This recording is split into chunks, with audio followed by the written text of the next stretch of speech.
আসসালামু আলাইকুম ভিউয়ার্স, সবাইকে ড্রিম ইনস্টিটিউটস লিমিটেডের পক্ষ থেকে শুভেচ্ছা। আজকে আমরা নতুন একটি প্রজেক্টের ভিডিও শেয়ার করব। এটি হচ্ছে পুরান ঢাকা চকবাজার এরিয়াতে অবস্থিত। তো এই প্রজেক্টটি সম্পর্কে শুরুতে একটু বলে নিই। এই প্রজেক্টটি মূলত হচ্ছে আলাদা আলাদা ফ্ল্যাট ছিল, অর্থাৎ দুটি ফ্ল্যাটকে মার্জ করে হচ্ছে একটি সিঙ্গেল ফ্ল্যাটে কনভার্ট করা হয়েছে প্রথমে। দেন হচ্ছে সেই প্রজেক্টটি হচ্ছে আমরা ডিজাইন করেছি। তো ইনিশিয়াল স্টেজে আমরা যেটা করেছি, প্রথমেই হচ্ছে প্রজেক্টে ভিজিট করে আমরা ক্লায়েন্টকে পরামর্শ দিয়েছি দুটি ফ্ল্যাটকে ভেঙে হচ্ছে কী করে মার্চ করা যায়। তো প্রথমে হচ্ছে এই ফ্ল্যাটটি ভাঙার পরে আমরা হচ্ছে এখানে এই প্রজেক্টটির জন্য ক্লায়েন্টের রিকোয়েস্ট অনুযায়ী প্রথমে স্পেস প্ল্যান করেছি, অর্থাৎ একটি ফার্নিচার প্ল্যান করা হয়েছে এবং এই ফার্নিচার প্ল্যানটি হচ্ছে আমরা ক্লায়েন্টের সাথে শেয়ার করেছি এবং এই ফার্নিচার প্ল্যানটি হচ্ছে কয়েক ধাপে চেঞ্জ হয়েছে এবং চেঞ্জ হওয়ার পরে ফাইনালি যেটি ক্লায়েন্ট হচ্ছে অ্যাপ্রুভ করেছেন সেটা সাপেক্ষে আমরা একটা ব্রিক ওয়াল ডিটেলস দিয়ে দিয়েছি এবং যেটা দিয়ে হচ্ছে ওয়াল গাঁথা হয়েছে। ওয়াল গাঁথাকালীন সময়ে হচ্ছে আমাদের মনিটরিং ছিল। তো এরপরে এই ওয়াল গাঁথাকালীন সময়ে হচ্ছে আমরা পুরো প্রজেক্টে 3D ডিজাইনটি করে ফেলেছি এবং 3D ডিজাইনটি ক্লায়েন্টের কাছে সাবমিট করার পরে 3D ডিজাইনটি কয়েক ধাপে চেঞ্জ হয়েছে এবং চেঞ্জ হওয়ার পরে ফাইনালি যখন ক্লায়েন্ট আমাদেরকে অ্যাপ্রুভ করলেন যে 3D ডিজাইনটি এখন তার এক্সপেক্টেড এসেছে, এটা সাপেক্ষে আমরা একটি 3D design based electrical plan করেছি এবং এই প্ল্যানটি কী করে হচ্ছে সাইটে এক্সিকিউট করতে হয় সেটার জন্য আমরা হচ্ছে ইন পার্সন গাইডলাইন দিয়েছি এবং এটা কমপ্লিশনের পরে এই প্রজেক্টে হচ্ছে আমাদের ডিজাইন বেসড হচ্ছে টাইলস অ্যান্ড আদার ওয়ার্কগুলো কমপ্লিট করা হয় অ্যান্ড ফাইনালি হচ্ছে এই প্রজেক্টটি হচ্ছে ইন্টেরিয়র এক্সিকিউশনের জন্য রেডি করা হলো। তো আপনাদের যাদের ইন্টেরিয়র ডিজাইন প্রয়োজন, আপনাদের জন্য একটাই হলো পরামর্শ, ইনিশিয়াল স্টেজে হচ্ছে আপনার যখন হচ্ছে পায়ের নিচে ফ্লোর অথবা মাথার উপরে ছাদ হবে, ঠিক তখন থেকে আপনি ইন্টেরিয়র ডিজাইন প্ল্যান করতে পারেন।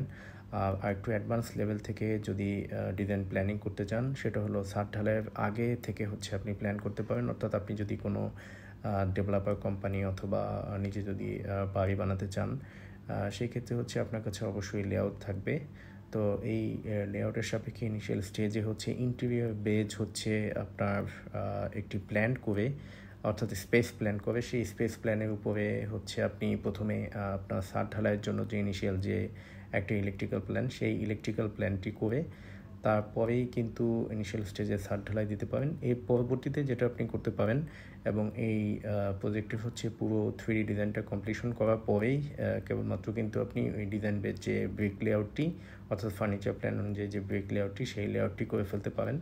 তো ইনিশিয়াল স্টেজে যদি অ্যাডভান্স লেভেল থেকে কাজ শুরু করেন, সেক্ষেত্রে আপনার ইলেকট্রিক্যাল প্ল্যান থেকে শুরু করে এভরিথিং একটা প্রজেক্ট রেডি করতে গেলে যে কাজগুলো করতে হয়, সেই কাজগুলো প্রপার অর্গানাইজ হতে করা যায়, যাতে করে হচ্ছে পরবর্তীতে আর কোনো ওয়াল ভাঙাভাঙির কোনো প্ল্যান করতে হয় না এবং সেখানে হচ্ছে প্রজেক্টের কস্টিং অনেকাংশে কমিয়ে নিয়ে আসা সম্ভব। তো আপনাদের যাদের ইন্টেরিয়র ডিজাইন প্রয়োজন, আপনার অ্যাডভান্স লেভেল থেকে অথবা আপনার পায়ের নিচে যখন ফ্লোর হবে অথবা মাথার উপর ছাদ হবে, ঠিক তখন থেকে আপনি ইন্টেরিয়র ডিজাইন প্ল্যান শুরু করতে পারেন।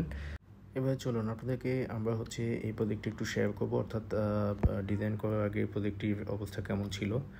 তো সেই পুরো প্রজেক্টটি হচ্ছে আপনাদেরকে একটু ঘুরিয়ে দেখাবো। তো এই প্রজেক্টটি হচ্ছে মূলত হচ্ছে দুটি ফ্ল্যাট ছিল। তো এই দুটি ফ্ল্যাটকে হচ্ছে ভেঙে চুরে মার্চ করে দেন স্পেস প্ল্যান করে তারপরেই হচ্ছে এই পুরো প্রজেক্টের ব্রিক লেআউটটি করা হয়েছিল এবং ফাইনালি হচ্ছে পুরো ইন্টেরিয়র বেস হচ্ছে একটি স্পেস প্ল্যানের মাধ্যমে এটি ব্রিক ওয়াল হচ্ছে এক্সটেন্ড করা হচ্ছে অ্যান্ড হচ্ছে এই পুরো প্রজেক্টটির জন্য হচ্ছে 3D ডিজাইন করা হয়েছে।